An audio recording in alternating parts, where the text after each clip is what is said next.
The saint we celebrate today, Saint Rita, was born in the 14th century in Umbria, in Italy. From the age of 12, she set her heart and her mind on becoming a nun in the local Augustinian convent. She wanted to follow Jesus in that singular way. However, her elderly parents, and she was an only daughter, had other plans for her, and they persuaded her to enter into an arranged marriage. So Rita obeyed her parents, and she was married for 18 years. She had 2 children. Some biographers described her marriage as a very unhappy one, described her husband as an abuser, and somebody who was not very kind at all to his spouse. However, that is not necessarily the case.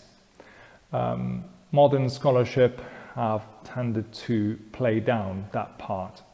What we know about Rita's husband was that he was quick-tempered, yes, and that he had enemies in the town, but we don't know for sure whether or not he was abusive to her. We know that Rita stuck with him and prayed for his conversion. Apparently he wasn't very keen on Christianity. At some point the husband, however, because he had so many enemies in the town, was murdered. And her children, who were now grown up, set their minds on avenge their father's death. We should picture this family in a context where there were factions in the same city all warring against each other. The children also died of natural causes. They died of illness before they could avenge their father.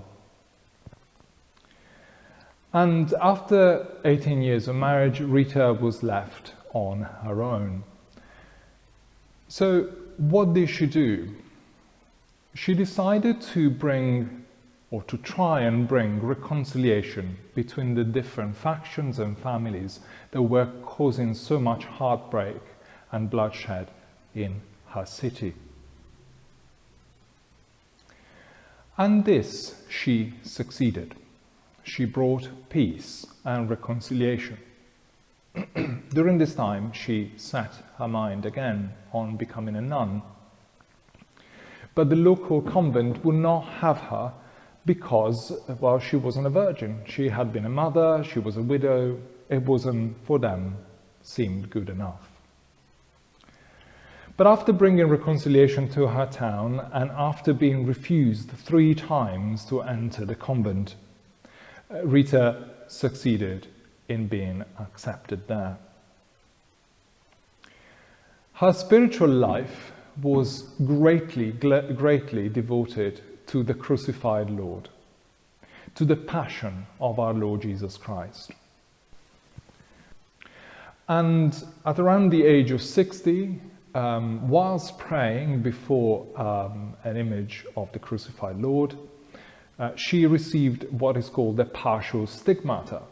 So she didn't receive the wounds of Christ on her hands and her feet like Francis of Assisi, for example, but she received from Christ a wound on her forehead, as if one of the thorns from his crown of thorns had been placed on her forehead. The partial stigmata, that wound, stayed with her for the next 20 years until her death. That stigmata is more of an outward sign of her inward thoughts and devotions to the crucified Lord. She was greatly revered as a spiritual counselor, as somebody who could bring peace as a helper of the poor. Today, the Gospel reading says, "Love your enemies, bless those who persecute you, do good to those who persecute you." In the life of Saint Rita of Cascia, we see precisely that. We see a woman strong in the faith of Christ, who managed to bring peace and goodness in places where others would have brought revenge. She did exactly the opposite. She brought peace, the peace of Christ. In our own lives too, where is Christ calling us or sending us to bring peace, to bring reconciliation? Where are those areas of lives, of our family relations, of our town, where we can imitate Saint Rita and so bring the words of the Gospels to others? May Saint Rita help us in our evangelization and in the reconciliation of our world.